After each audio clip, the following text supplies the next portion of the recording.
नमस्कार दोस्तों, मैं त्रिनारायण शर्मा आप लोगों के लिए एक बहुत ही अच्छा चैप्टर क्लास 9 के 6 जो चैप्टर है उसका टॉपिक लेकर आया हूँ। चैप्टर का नाम क्या है? रेखा और कोण। क्लास 9 का जो बढ़िया चैप्टर है और इससे बढ़िया मार्क्स का एग्ज़ाम में क्वेश्चन आता है। तो देखिए, इसको हम लोग सॉल्व करेंगे। ठीक, तो सॉल्व करने से पहले मतलब जो कि एक्सरसाइज का क्वेश्चन है उसको हल करने से पहले हम लोग कुछ इसके इंट्रोडक्शन के बारे में थोड़ा सा ध्यान देंगे कि आखिर चैप्टर का नाम है क्या? रेखा और कोण। सबसे पहले हम लोग देखेंगे कि रेखा क्या है और कोण क्या है। इसके बारे में जितना इसका एंगल होता है सब के बारे में हम लोग क्या करेंगे, विस्तार पूर्वक इस वीडियो में देखेंगे। तो वीडियो के अंत तक बने रहिए और गारंटी कर रहे हैं कि वीडियो देखिएगा उसके बाद आपको कोई भी डाउट नहीं रहेगा, आपको पूरा डाउट क्लियर हो जाएगा। ठीक, तो चलिए देखते हैं। देखिए, सबसे पहले रेखा जो है, रेखा को अगर मूल रूप से माने तो रेखा को दो भाग में बांटा गया है। ठीक, रेखा को दो भाग में बांटा गया है, एगो सरल रेखा एगो वक्र रेखा। लेकिन सरल रेखा और वक्र रेखा के बारे में हम लोग को इस अध्याय में नहीं पढ़ना है। हम लोग को बेसिकली हम लोग को 5-6 क्लास में पढ़ाया जाता था। तो सरल और रेखा को दो भागों में बांटा गया है। कौन कौन? एक सरल और एक वक्र। सरल रेखा हो गया और एक वक्र रेखा। ठीक, सरल रेखा और वक्र रेखा हो गया। रेखा को दो भागों में डिवाइड किया गया है, सरल रेखा और वक्र रेखा। सरल रेखा क्या हो गया? वैसी रेखा जो एक बिंदु से, जैसे मान लीजिए कि वैसी रेखा जो एक बिंदु से दूसरी बिंदु तक, यानी एक पॉइंट से दूसरे पॉइंट तक, मान लीजिए कि एक पॉइंट ए है और एक पॉइंट क्या है? बी है। वैसी रेखा जो पॉइंट ए से और पॉइंट बी तक साफ सीधा जाए वो क्या कहलाती है? सरल रेखा कहलाती है। वक्र रेखा का जो होता है वैसी रेखा जो एक बिंदु से दूसरे बिंदु तक अपना क्या करे, अपना मार्ग बदलते हुए जाए, वो क्या कहलाती है? वक्र रेखा कहलाती है। जैसे मान लीजिए ए और बी से क्या कर रही है, जा रही है और अपना मार्ग हमेशा बदलते जा रही है। यहाँ पर रेखा में एक और टॉपिक हम लोग पढ़ना है क्या? रेखा में हम लोग पढ़ना है क्या? रेखाखंड, जिसका हम लोग को बहुत ज्यादा यूज आएगा। ठीक, रेखाखंड जो है, रेखाखंड जानिए रेखाखंड किसे कहते हैं। ठीक, रेखाखंड क्या कहलाता है, रेखाखंड किसे कहते हैं? तो देखिए, रेखाखंड क्या है? ये रेखे से निकला है, रेखा से रेखाखंड निकला है। ठीक, रेखाखंड क्या होता है कि रेखाखंड में दोनों और उसका अंत बिंदु क्या रहता है, हमें पता रहता है। जैसे में यहाँ ए बी जो है, ए और बी इसका अंत बिंदु पता है। इसको हम रेखाखंड को दोनों तरफ बढ़ाया घटाया नहीं जा सकता है। लेकिन रेखाखंड जो हो गया, रेखाखंड को बढ़ाया घटाया नहीं जा सकता है। रेखा के बाद क्या आता है? किरण जो है, किरण क्या होता है? एक बिंदु से चलना प्रारंभ करता है तथा एक तरफ माने दूसरी छोर तक वो अनंत तक बढ़ाया जा सकता है। देखिए, किरण में एक बिंदु उसका फिक्स रहता है, एक बिंदु उसका निश्चित रहता है और दूसरी तरफ क्या उसको आसानी से बढ़ाया जा सकता है, यानी दूसरी तरफ उसको आसानी से बढ़ा घटा सकते हैं। जैसे मान लीजिए किरण आखिर इसका नाम क्यों पड़ा? एक बिंदु से चालू होता है और दूसरी तरफ क्या आसानी से बढ़ाया जा सकता है। इसको अगर हम लोग कंसेप्टली अगर याद रखें, किरण आखिर इसका नाम क्यों पड़ा? हम लोग सूर्य के जो प्रकाश आता है उसको भी हम लोग क्या करते हैं? किरण के नाम से जानते हैं। ठीक, देखिए ध्यान से देखिए, आज नहीं समझ में आएगा तो कहियो समझ में नहीं आएगा। ठीक, तो सूर्य के प्रकाश से जो इथे निकलता है उसको क्या कहते हैं? किरण कहते हैं। उसी को किरण कहते हैं। क्यों? क्योंकि सूर्य मालूम है कि प्रकाश कहाँ से आ रहा है। सूर्य अपना प्रकाश जितना इस समय लाइट आ रहा है वो सब कहाँ से आ रहा है?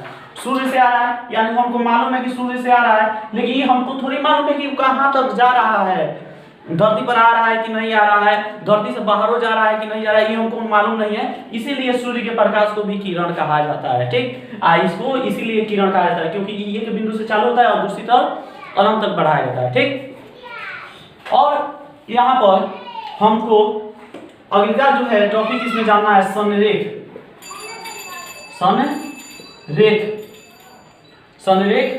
बिंदु। संरेख बिंदु के बारे में हम लोग जाने। संरेख बिंदु होता क्या है?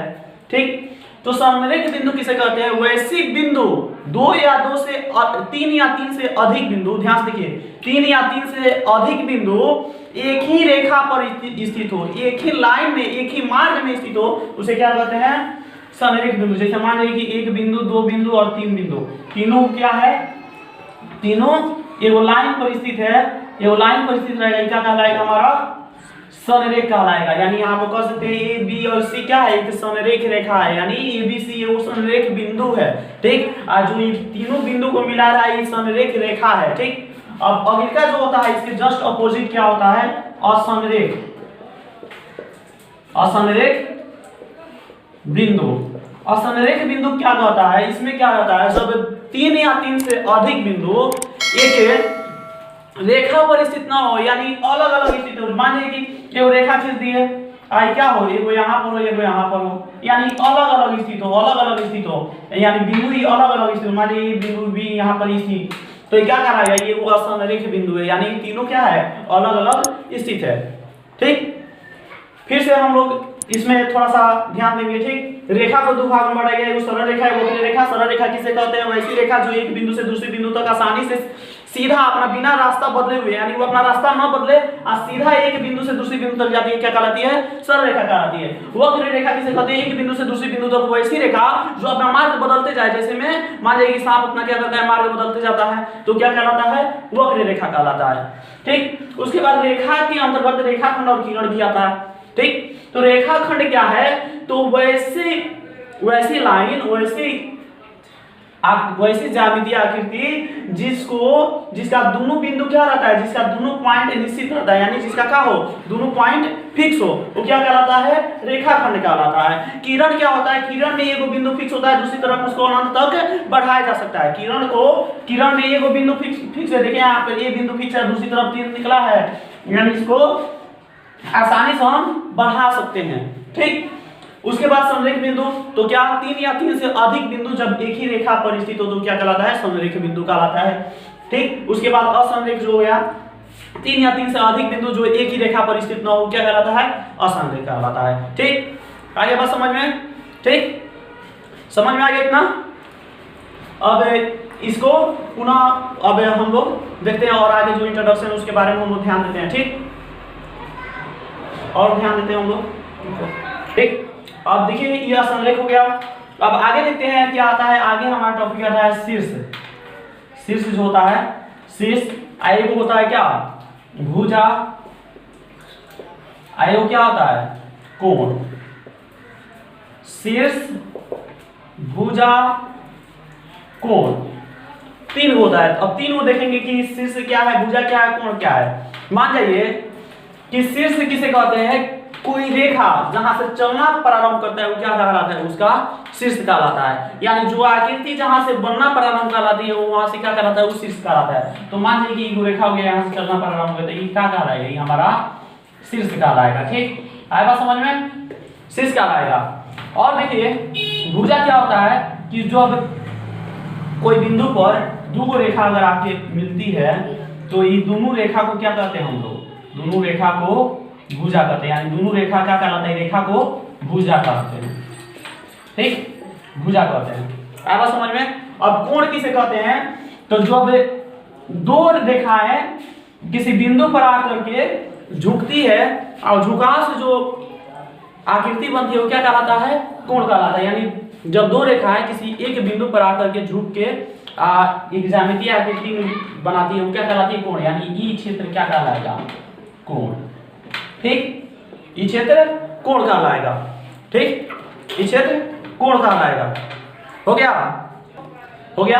अब हम लोग देखेंगे थोड़ा कोण के बारे में जाएंगे। रेखा के बारे में तो हम लोग पढ़ लिए, अब क्या है? रेखा और कोण है, तो कोण के बारे में हम लोग जानेंगे। कोण क्या है, कोण होता कितना है, ठीक। कोण में सबसे पहले हम लोग को क्या जानना है? न्यून कोण क्या है?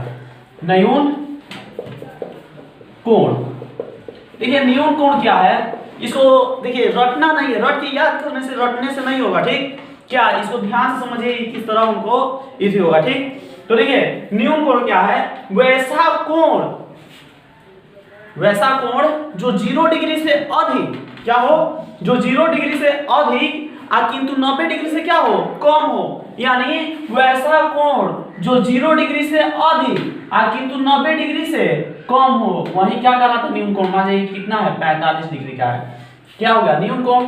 क्योंकि इस कोण का माप क्या है, 0 डिग्री से अधिक किंतु क्या है, 90 डिग्री से क्या है, 90 डिग्री से कम है। 90 डिग्री से कम दिख रहा है कि नहीं, हाँ। 0 डिग्री से अधिक है कि नहीं, 0 डिग्री से अधिक 1 डिग्री होगा वो भी न्यून कोण, 2 डिग्री होगा न्यून कोण, 3 डिग्री होगा, 200 डिग्री होगा। यानी कहां तक, 89 डिग्री तक क्या होगा, न्यून कोण होगा। ठीक। दूसरा क्या है, दूसरा हमको देखना है क्या, समकोण। समकोण, ठीक। समकोण क्या होता है भाई, समकोण के बारे में थोड़ा सा जान लिया जाए। समकोण क्या होता है, वैसा कोण जिसका माप क्या हो, 90 डिग्री के बराबर हो, पूरा साफ राइट एंगल, इसको राइट एंगल के नाम से जाना जाता है। ठीक, आया बात समझ में। तो जिसका क्या हो, पूरा राइट एंगल यानी 90 डिग्री, यानी क्या हो, साफ खड़ा हो, क्या साफ खड़ा हो, और दोनों क्या 90 डिग्री का एंगल बनाता हो, इधर भी 90 डिग्री इधर भी 90 डिग्री, ये कोण क्या हो गया, समकोण हो गया। देखिए इसमें ध्यान से देखिए, दोनों तरफ की 90 डिग्री नहीं दर्शाएंगे तब भी इधर ऑटोमेटिक 90 डिग्री हो जाता है। क्योंकि किसी भी रेखा से ऊपर जो कोण बनता है वो कितना डिग्री का होता है, 180 डिग्री का टोटल कोण होता है। तो एक साइड का 90 डिग्री तो एक साइड का ऑटोमेटिक 90 डिग्री हो जाता है। ठीक है, बात समझ में। तो समकोण का परिभाषा क्या कहता है कि वैसा कोण जो पूरा क्या हो, 90 डिग्री के बराबर हो, क्या कहलाता है, समकोण कहलाता है। अगली का जो है कोण, अगली का कोण है हमको अधिक कोण। अधिक कोण, अधिक कोण क्या है, इसको जाना जाए। ठीक, अधिक कोण किसे कहते हैं। ठीक, तो देखिए जस्ट देखिए कितना 0 डिग्री से अधिक है किंतु 90 डिग्री से कम था, 90 डिग्री के बराबर। अब क्या होगा, 90 डिग्री से बड़ा, वैसा कोण जो 90 डिग्री से क्या हो, बड़ा हो। यानी मान लीजिए कितना है, 105 डिग्री का। ठीक, ये 105 डिग्री का हो गया। ठीक, तो ये क्या हो गया, ये 105 डिग्री क्या हो गया, ये क्या हो गया, अधिक कोण हो गया। तो वैसा कोण जो 90 डिग्री से अधिक, ठीक है, 90 डिग्री से अधिक किंतु 180 डिग्री से क्या हो, कम हो। आया बात समझ में, ध्यान से देखिए क्या बोल रहे हैं। ठीक, वैसा कोण जो 90 डिग्री से अधिक किंतु 180 डिग्री से क्या हो, कम हो, क्या कहलाता है, अधिक कोण कहलाता है। ठीक, अगली का क्या है, अगली का हम लोग का आता है कौन, रिजु कोण। कौन, रिजु कोण। रिजु कोण किसे कहते हैं भाई, देखो रिजु कोण किसे कहते हैं। ठीक, देखिए रिजु कोण क्या कहलाता है, वैसा कोण जिसका माप क्या हो, 180 डिग्री के बराबर हो, यानी साफ 180 डिग्री बन रहा हो, वो क्या कहलाता है, रिजु कोण। यानी टोटल कितना होता है, 180 डिग्री के बराबर होता है, यानी ये रिजु कोण हो गया। ठीक, आया बात समझ में। अब देखिए धीरे धीरे ये 0 डिग्री से अधिक, 90 डिग्री से कम, ये पूरा 90 डिग्री, अब 90 डिग्री से अधिक 180 डिग्री, अब क्या है 180 डिग्री से अधिक। ठीक, देखिए क्या, अब अगली का क्या आता है, अगली का हम लोग का आता है क्या, अगली का आता है प्रतिवर्ती कोण। प्रतिवर्ती कोण, प्रतिवर्ती कोण को ध्यान से देखिएगा, इसमें थोड़ा सा ध्यान से देखिएगा नहीं तो कंफ्यूज होना पड़ेगा। ठीक, प्रतिवर्ती कोण किसे कहते हैं, तो ऐसा कोण जिसकी माप क्या हो, 180 डिग्री से अधिक हो। ध्यान से देखिए 180 डिग्री से अधिक इधर दर्शाया जाता है, ना कि इधर, इधर दर्शाइए कौन हो जाएगा, ये वाला न्यून कोण हो जाएगा इधर। ठीक, ये क्या हो गया, इधर, इधर दर्शाएगा, यानी ये कोण क्या है, ए ओ बी, इधर का क्या है, इधर का मान जाइए कि ये हमारा 180 डिग्री से अधिक बन रहा है, तो 180 डिग्री से अधिक यानी मान जाइए कि कितना 210 डिग्री का है, 210 डिग्री का हो गया। ठीक, यानी इधर का, ये अंदर का नहीं, अंदर का हो जाएगा तो न्यून कोण हो जाएगा। ध्यान दीजिएगा यहीं पर ज्यादा गड़बड़ होता है। ठीक है, बात समझ में। तो ये क्या हो गया, प्रतिवर्ती कोण। ठीक, ये प्रतिवर्ती कोण हो गया। अब हम लोग तो ये अगला है जो संपूरक कोण के बारे में हम लोग को जानना है। तो मुझे एक बात बताना था आप लोगों को कि आप लोग इस चैप्टर को पढ़ रहे हैं तो ये काम कीजिए, आप कलम कॉपी निकाल के बैठिए, जो अच्छा लग रहा है उसको नोट कीजिए अपने कलम कॉपी, अपने कॉपी में। ठीक, देखिए अगला जो है संपूरक कोण है। ठीक, संपूरक कोण जो है, संपूरक कोण किसे कहते हैं, तो देखिए जब दो कोण का योग, जब दो कोणों का योग क्या हो, ध्यान से देखिए, जब दो कोणों का योग क्या हो जाए, जब दो कोणों का योग 180 डिग्री हो जाए, जैसे मान लीजिए कि इन कोण 90 डिग्री का हो गया, आई भी कोण 90 डिग्री का हो गया, ठीक। अब दोनों का योग क्या हो गया 180 डिग्री, ठीक। तो ये क्या कहलाता है, इस समपूरक कोण कहलाता है। जब दो कोणों का योगफल 180 डिग्री आ जाए तो क्या कहलाता है, समपूरक कोण, यानी दोनों एक दूसरे को पूरक होते हैं, ठीक। आए बात समझ में। अगला जो है क्या है हमारा आसन्न कोण। इसको ध्यान से देखिएगा, ये बहुत इंपॉर्टेंट है, ये हमेशा हम लोग को मैथ बनाने में आएगा, ठीक। क्या है आसन्न कोण, आसन्न कोण देखिएगा, ध्यान से देखिएगा इसको, आसन्न कोण क्या है, ठीक। आसन्न कोण क्या होता है, ध्यान से देखिए,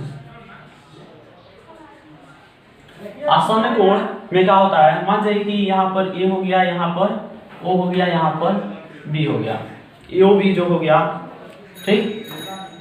आई क्या हो गया, यहाँ पर 90 डिग्री का एंगल बन रहा है, ठीक। आई यहाँ से कोई रेखा इसको क्या करती है, दो बराबर भागों में बांटती है, ठीक, यानी समविभाजित करती है, ठीक। तो इस संयोग से जो कोण बनता है वो क्या कहलाता है, आसन्न कोण कहलाता है, ठीक। इसको ध्यान से देखिएगा, यहाँ पर क्या कर सकते हैं, यहाँ पर मान लीजिए कोण क्या हो गया, सी हो गया, इसको लिख सकते हैं कोण ए ओ सी, कोण ए ओ सी, ध्यान दीजिए, यानी ई कोण के बाद कर रहे हैं, ठीक। ए ओ सी, देखिए कोण लिखने बहुत लोगों को नहीं आता है, ठीक। देखिए इसमें दो कोण बना है, एक दो, मान लीजिए कि कोण को अगर मिटा दिए तो कौन हो गया, ए ओ सी। फिर अगर यहाँ से ड्रॉ कर दिए लाइन, यहाँ पर बी मान दिए तो ये कौन हो गया, ये हो गया बी ओ सी, यानी कोण बी ओ सी।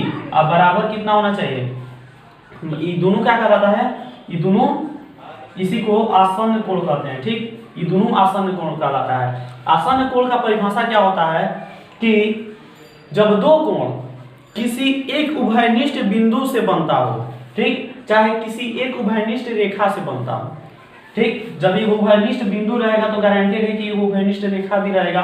और दोनों कोण किससे बन रहा है, एक उभयनिष्ठ रेखा से बन रहा है, रेखा खंड से बन रहा है। यहाँ से देखिए एक किरण जा रहा है, इसी के संयोग से ये क्या बन रहा है, कोण बन रहा है, इसीलिए इसको आसन्न कोण कहते हैं, ठीक।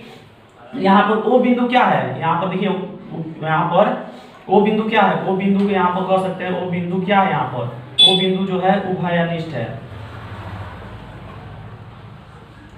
यहाँ पर ओ बिंदु यानी ई बिंदु क्या है, उभयनिष्ठ है, क्योंकि दो कोण देखिए ए ओ सी, इसमें भी हो इसमें भी हो, दोनों में क्या है, ओ उभयनिष्ठ बिंदु है, ठीक। दोनों क्या हो गया, उभयनिष्ठ बिंदु हो गया, क्योंकि ओ बिंदु से ही क्या कर रहा है, ई एंगल बन रहा है, ठीक। तो इस संयोग से क्या हो रहा है, ओ बिंदु से एंगल बन रहा है, तो ये उभयनिष्ठ, इसको अंग्रेजी में क्या कहते हैं, common point, COMMON, common POINT, common point के नाम से जाना जाता है। इसमें जब उभयनिष्ठ बिंदु है तो इसमें एक उभयनिष्ठ रेखा भी होता है, ठीक। उभयनिष्ठ वो किरण होता है। यहाँ पर क्या कह सकते हैं, यहाँ कह सकते हैं हम कि क्या को, यहाँ पर कह सकते हैं कि O और C क्या है, O और C रेखा, O और C किरण क्या है, उभयनिष्ठ है। क्यों, क्योंकि इसी के सहायता से दोनों ओर का बन रहा है, एंगल बन रहा है, ठीक। आया बात समझ में। अब आगे का जो टॉपिक है उसको हम लोग ध्यान देंगे, ठीक। अब आगे का जो है कोण है, कौन आता है, ये सबसे इंपॉर्टेंट कोण है, मैथ के चैप्टर का सबसे इंपॉर्टेंट कोण है, जो होता है रैखिक युग में लिखा जाता है, इसको रैखिक कोण भी इसको बोला जाता है, इसी को रैखिक युग कहते हैं, ठीक। तो देखिए हमेशा मैथ बनाने में आता है, कारगर होता है क्या, रैखिक कोण, ठीक। रैखिक कोण यानी रैखिक कोण कब रैखिक युग बनाता है, इसको ध्यान से देखा जाए, ठीक। जब किसी रेखा के ये क्या हो गया, ये वो रेखा खंड हो गया, ठीक। इस पर क्या मान जाइए कि इधर का कोण इधर लाइन ड्रॉ कर दिया, यहाँ पर कितना डिग्री कोण बन गया, मान जाइए कि 45 डिग्री का कोण बन गया, ठीक। तो जब रैखिक कोण का मतलब क्या होता है कि जब किसी रेखा से ऊपर जो जितना कोण स्थित होगा, जैसे मान लीजिए रेखा हो गया, रेखा से ऊपर कितना हो हम कोण खींच दें, इस सब का माप कितना होगा, सब को नापेंगे तो सब 180 डिग्री के बराबर होगा। आएगा समझ में। इसी को क्या कहते हैं, इसी को रैखिक कोण कहते हैं। यानी इधर का और इधर का क्षेत्र दोनों का होगा 180 डिग्री होगा। तो यहाँ पर हम कह सकते हैं क्या कि मान लीजिए इसका एक नाम दे दिए क्या, ए ओ बी, आई यहाँ पर दे दिए सी। इसमें देखिए ये कोण कौन बन रहा है, कोण बन रहा है ए ओ सी यानी हाई कोण। आई कोण कौन बन रहा है, बी ओ सी यानी ई कोण। ठीक, दो कोण बन रहा है। तो यहाँ पर हमको मान लीजिए कि हमको मालूम है बी ओ सी बराबर कितना दिया है, कोण बी ओ सी बराबर कितना दिया है 45 डिग्री।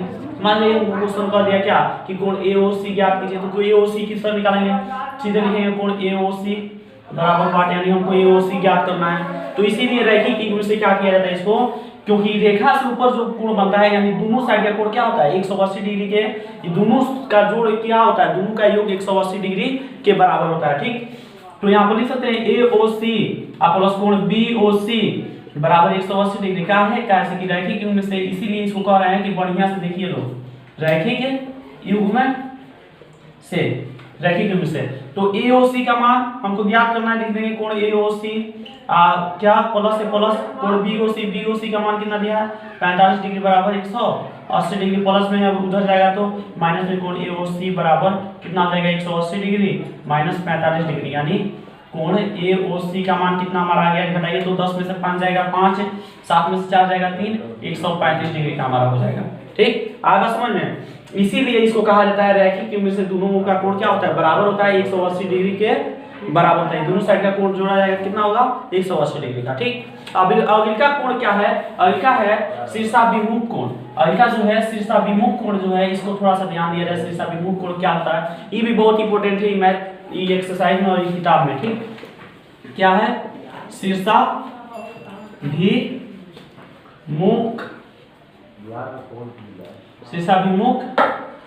कोण, शीर्षाभिमुख कोण। देखिए शीर्षाभिमुख कोण क्या, कौन सा कोण होता है, जब दो रेखाएं एक दूसरे को किसी एक बिंदु पर आकर के काटती है। यानी जब दो रेखाएं एक दूसरे को किसी एक बिंदु पर आकर के काटती है, प्रतिच्छेद करती है, तो वहां पर जो चारों तरफ एंगल बनता है। ठीक, ध्यान से देखिए, जब दो रेखाएं एक दूसरे को किसी एक बिंदु, मान जाए कि वो बिंदु को प्रतिच्छेद कर रही है, ए और बी रेखा है वो। ठीक, यहाँ पर एगो रेखा हो गया कौन, सी और डी। ठीक है, दोनों के एक दूसरे को वो बिंदु पर प्रतिच्छेद कर रही है। ठीक, तो यहाँ पर शीर्षाभिमुख कोण क्या होता है, शीर्षाभिमुख कोण कहता है कि जब दो रेखाएं एक दूसरे को किसी एक बिंदु पर प्रतिच्छेद करती है तो उसके आमने सामने का कोण क्या होता है, आपस में बराबर होता है। भोजपुरी में यहाँ पर लिखे हैं 1, या इसको लिखे कितना 2, इसको लिखे 3, इसको लिखे 4। ठीक, तो यहाँ पर कह सकते हैं क्या, शीर्षाभिमुख कोण से 1 के बराबर कौन है, कोण 3। यहाँ पर लिख सकते हैं 1 के बराबर कौन कोण है, कोण 3। 2 के बराबर कौन कोण है, कोण 4। 2 के बराबर कौन है, कोण 4। इसीलिए जब हम लोग मैथ बनाते हैं तो सीधे लिखते हैं, जब बराबर होता है तो लिखते हैं शीर्षाभिमुख कोण से, शीर्षाभिमुख कोण से। शीर्षाभिमुख कोण से क्या होता है, आमने सामने का कोण आपस में बराबर होता है। जब दो रेखाएं एक दूसरे को किसी बिंदु पर प्रतिच्छेद करती है तो उसके आमने सामने का क्या होता है, एंगल बराबर होता है। इसीलिए क्या होता है, शीर्षाभिमुख कोण से ही बराबर होता है। ठीक हो गया। अब हम लोग आते हैं एक्सरसाइज के उदाहरण में। ठीक, उदाहरण को देखेंगे।